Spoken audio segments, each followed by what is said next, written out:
Muy buenos días a todos y feliz viernes 3 de julio de 2020 de este nuevo vídeo que es el número 158 de Contestamos a Preguntas.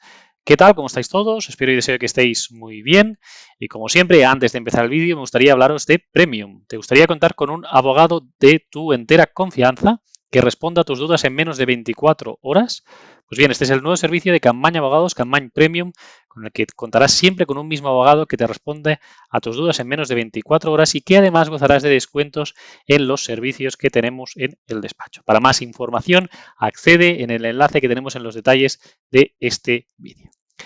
Bien, muchísimas gracias a todos por la atención en este vídeo. Hoy vamos a hacer este episodio, como siempre, de Contestamos a Preguntas. Si os gustan este tipo de vídeos, por favor, os pido que le deis al me gusta, que lo compartáis y que os suscribáis si aún no sois suscriptores de nuestro canal y así uniros a una familia de más de 80.000 personas que ya formamos parte de este canal de YouTube de Campaña Abogados.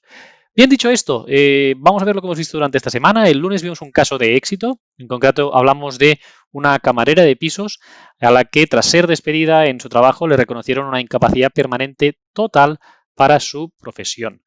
También vimos el miércoles en un vídeo en directo, hablamos en concreto a las 5 de la tarde el miércoles sobre la cuestión de los ERTES, este BOE, el Real Decreto Ley el 24/2020, en el que se aprobó la extensión de los ERTES y hablamos de los efectos, características, requisitos, etcétera. Por tanto, si estás interesado en tener más información sobre el tema de los ERTES y de su extensión, te recomiendo que puedas ver este vídeo en directo que hicimos en Campaña Abogados el miércoles pasado.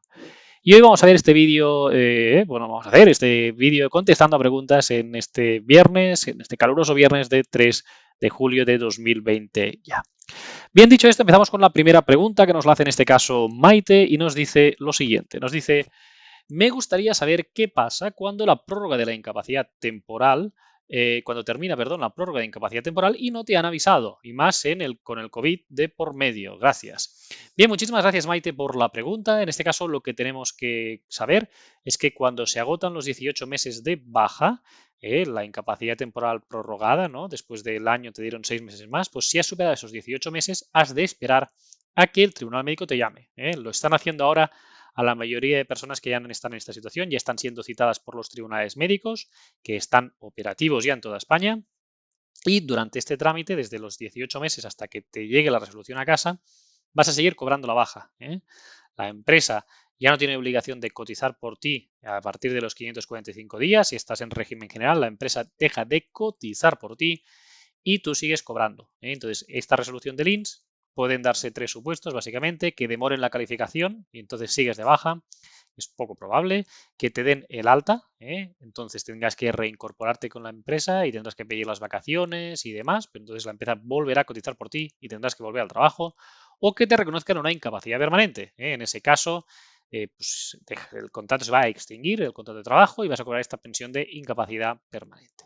Estas son las opciones que tienes y la situación en la que te encuentras, igual que otras personas que a lo mejor han pasado los 12 meses de baja o algunos que hayan podido superar el tiempo máximo de la demora de calificación, que ya sabéis que son 24 meses. Muchísimas gracias, Maite, y mucha suerte en tu caso. Vamos con otra pregunta. Nos la hace Josep Cantacorps, que nos dice lo siguiente.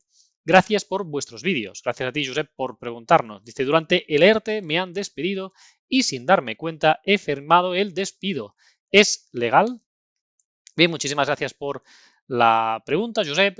No hay ninguna ilegalidad en despedir a un trabajador que está en un ERTE. Esto es importante que se sepa y hemos de contextualizarlo un poco con el Real Decreto Ley 9/2020, que lo que hacía era prohibir los ERTEs. En su artículo segundo nos decía que aquellas personas que, pues, aquellas empresas que quisieran despedir a un trabajador por las causas del COVID, ya sea causas económicas y demás, por todo el tema del COVID, no debían despedir al trabajador, sino que debían acudir al ERTE, debían suspender temporalmente esa relación laboral. Bien, en estos casos se entendía que los despidos son improcedentes y esos despidos pues, ya se pueden impugnar. En ese sentido, entonces, es importante tener en cuenta que en este caso que estamos comentando y que nos dices, se tiene que estudiar. Yo te recomiendo que vayas a nuestra página web y nos llames y te pongas en contacto con nosotros y valoremos si ese despido es legal o no es legal. Pero no quiere decir que todo despido en la situación de estado de alarma, incluso posterior ahora en un ERTE, vaya a ser improcedente, ilegal. Hay despidos que se han sucedido ante estado de alarma que son procedentes. Por ejemplo, aquellos trabajadores que no se hayan reincorporado al trabajo cuando debían y el empresario les había dicho, pues el empresario puede despedir a aquellos trabajadores por despido disciplinario.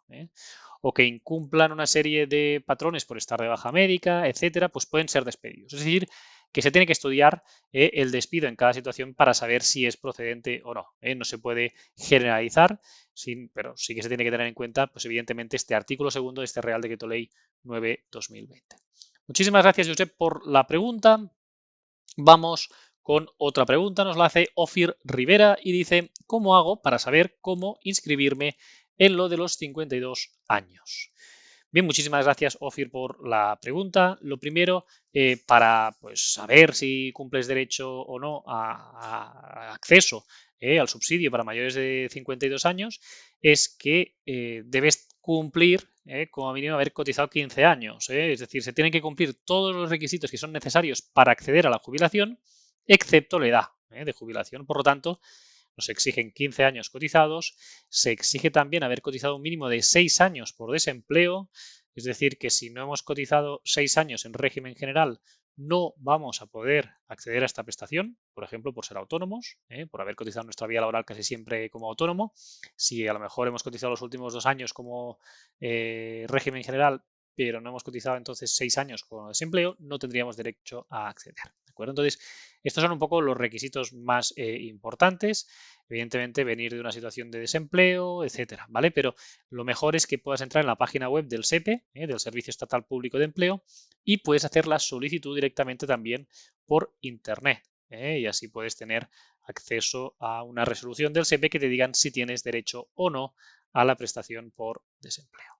Muchísimas gracias, Ofir, por la pregunta. Vamos con otra pregunta. Nos la hace Jorge y nos dice lo siguiente: hola, ¿qué documentación hace falta para comunicar que voy a empezar a trabajar? ¿O qué formulario tengo que rellenar? Con lo del COVID no dan cita presencial todavía. Bien, muchísimas gracias por la pregunta, Jorge. En este caso, me imagino que te refieres a que tienes reconocida una incapacidad permanente y lo que quieres avisar a las seguridad sociales de que vas a iniciar un trabajo compatible, en principio, con la incapacidad permanente que tienes reconocida. Bien, lo puedes hacer online directamente desde la página web de la Seguridad Social. No hace falta que vayas a una oficina presencial. Pues sabéis que desde el día 25 de junio las oficinas del INS están abiertas y que por tanto podéis acudir a ellas, pero si no también lo podéis hacer por internet, incluso sin certificado digital. Si entráis en la página web de la Seguridad Social, os saldrá una pantalla de aviso y ahí si clicáis en más información os deja presentar escritos. En este caso tendríais que presentar un escrito al INS, a la Dirección Provincial del INS de tu provincia, comunicando el nuevo trabajo que vas a hacer y desde la fecha que lo vas a hacer.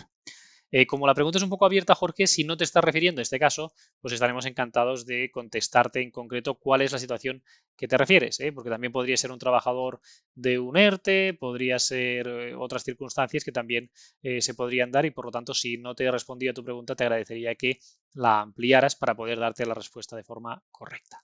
Muchísimas gracias, Jorge, por tu pregunta. Vamos con otra pregunta, nos la hace Cefe Checa. Dice: buenos días, tengo 62 años y me gustaría saber si puedo beneficiarme para mi jubilación anticipada por despido objetivo de los 270 días en los que he dejado de trabajar para cuidar a mis hijos. También me gustaría saber cuánto computa el servicio social. Muchas gracias por toda la información que nos dais. Bien, muchísimas gracias a ti, Cefe, por preguntar. Y la respuesta es que sí, a los efectos de la jubilación anticipada también cuentan estos días ficticios de cotización por hijos. En este caso, pues estos 270 días que dices, pues sí que te los aplicarían. Y también el máximo que se hace es de un año del servicio social de mujeres. En este caso, el máximo, igual que con los hombres, el servicio militar es de un año, así que este año lo podrás añadir. En todo caso, ya sabéis que para poder acceder a la jubilación anticipada forzosa, que es la que tú querrías, sería necesario como mínimo haber cotizado 33 años, que quizá con estos días de un lado y de otro te alcanzan para cumplir esos 33 años cotizados. Muchas gracias, Cefe, y mucha suerte con esta solicitud de jubilación anticipada que seguro que tienes bien merecida. Vamos con otra pregunta. Nos lo hace Alejandro Casanova. Dice: hola, tengo una discapacidad y al hacer la declaración de renta me sale la casilla 3 de discapacidad. La pregunta es, ¿cómo puede Hacienda saber mi discapacidad sin yo haberlo comunicado? Están violando la ley de protección de datos y quería hacer otra consulta. En enero me notificaron resolución de Afers Socials de Cataluña, donde se me reconoce una discapacidad del 65% de carácter provisional hasta 2022. El 1 de julio he empezado un contrato fijo en una empresa donde ya trabajé. La duda es que no quiero acreditar la discapacidad ante la empresa ni que gestionen las bonificaciones de la seguridad social, ya que no quiero que de ninguna manera esto me perjudique por discriminación por tener un grado de discapacidad. En resumen, quiero ser contratado como si no tuviera dicho grado de discapacidad y así estar tranquilo, sin miedo. Muchísimas gracias, Alejandro, por la pregunta y respondiendo a la misma debemos decir lo siguiente. Lo primero, la agencia tributaria va a tener esos datos porque le consta, ya sea por la comunicación con alguna otra administración en este caso a lo mejor de Cataluña, o porque tú ya lo hubieras declarado así en una declaración de renta anterior. Si ya lo habías hecho en una declaración de renta anterior, lo pueden tener, o si no, es posible que hayan recabado esa información de alguna otra administración. En todo caso, también le puedes presentar un escrito a la agencia tributaria diciendo de dónde ha tenido esta información y tienen la obligación de contestarte, pero seguramente será de alguna otra administración, evidentemente. En relación a la empresa privada, ¿no? O la empresa pública, ellos no tienen acceso a estos datos. La discapacidad, si tú no la comunicas a la empresa que la tienes, la empresa no tiene posibilidad alguna de conocer ese dato y por lo tanto no se puede beneficiar de ese grado de discapacidad. Es más, cuando te contratan a ti, el contrato se tiene que hacer con una fórmula especial aportando este grado de discapacidad y marcando unas bonificaciones correspondientes. Por lo tanto, si tú no lo has comunicado a la empresa, ni la empresa se beneficia, ni la empresa puede conocer esa circunstancia. ¿De acuerdo? Por lo tanto, puedes estar tranquilo en ese sentido que no vas a sufrir ningún tipo de discriminación en la empresa para esta situación en la que estás viviendo. Muchísimas gracias, Alejandro, por la pregunta. Vamos con otra pregunta. Nos la hace Virginia Rodríguez y dice lo siguiente. Si cobro el subsidio de mayores de 52 años, ¿puedo ir a vivir a otra ciudad de España y me lo seguirán pagando? Gracias. Bien, gracias por la pregunta, Virginia, y la respuesta es que sí. Esta prestación que pues, la gestiona el SEPE, el Servicio Estatal Público de Empleo, es una prestación en ese sentido pues, que la puedes cobrar sin ningún tipo de problema en cualquier ciudad de España. Puedes ir a cualquier pueblo de España que la vas a seguir cobrando sin ningún tipo de problema hasta que cumplas la jubilación ordinaria o que decidas jubilarte y entonces ya cobrarías en ese caso la pensión de jubilación que te correspondiera. Pero no hay ningún problema en que te desplaces y vayas a vivir a otra ciudad de España, ya sea de la misma provincia o de otra comunidad autónoma. Muchísimas gracias, Virginia, por la pregunta. Y vamos ya con la última pregunta del día, que nos la hace en este caso Blanca Nubia Marín. Y dice, buenas tardes, ¿cómo hace uno para acceder al subsidio de mayores de 52 años? Solo tengo cotizadas 70 semanas. Bien, muchísimas gracias por la pregunta. Como le contestábamos en otra pregunta a Ofir, uno de los requisitos para poder acceder al subsidio de mayores de 52 años es el cumplir todos los requisitos que se exigen para la jubilación ordinaria y en concreto en la cotización es haber cotizado como mínimo 15 años. Por lo tanto, si no cumples 15 años cotizados, no es posible acceder al subsidio de mayores de 52 años. En este caso dices que tienes 70 semanas, es decir, algo más de un año, aproximadamente pues un año y 3 meses cotizados, y con esa cotización lamentablemente no es posible acceder al subsidio para mayores de 52 años y lo que tendrías que valorar es en este caso la posibilidad, ahora que se ha aprobado, del ingreso mínimo vital. Seguramente este tipo de prestación se ajustaría más a tu situación por la cotización que tienes, que por esa cotización no es viable acceder a ningún tipo de prestación contributiva de la seguridad social. Muchísimas gracias, Blanca, por la pregunta y muchísimas gracias a todos por aquellas preguntas que nos habéis formulado durante el día de hoy. Como siempre nos vamos a despedir pues nombrando algunos de los agradecimientos que nos ha hecho la audiencia. En concreto, Elvira García Plaza dice muchas gracias. José Manuel Fernández Alex dice muchas gracias, Jorge, por la información tan profesional que estáis haciendo. Gracias. Y Ivona Benzinska dice muchas gracias, eres un crack explicando las leyes. Saludo. Bien, muchísimas gracias a vosotros por los agradecimientos. Evidentemente, muchas gracias más grandes aún si cabe a aquellas personas que preguntáis, porque siempre os digo lo mismo, que haciendo esas preguntas no solo os ayudáis a vosotros mismos que estáis en esa situación y que necesitáis conocer la respuesta, sino que ayudáis a muchísimas personas que nos ven que también tienen esa vuestra pregunta la misma, y que por lo tanto la respuesta les resulta útil no solo a la persona que pregunta, sino a muchísimas y muchísimas otras personas. De hecho, ya nos han visto en nuestros vídeos más de 10 millones de veces y por lo tanto, sin duda, estamos haciendo pues una labor que ayuda a muchísimas y muchísimas personas. Bien, aquí me despido, que tengáis un feliz fin de semana, que descanséis de esta semana, con este fin de semana caluroso que seguro que nos viene encima. Me despido, que tengáis un feliz fin de semana.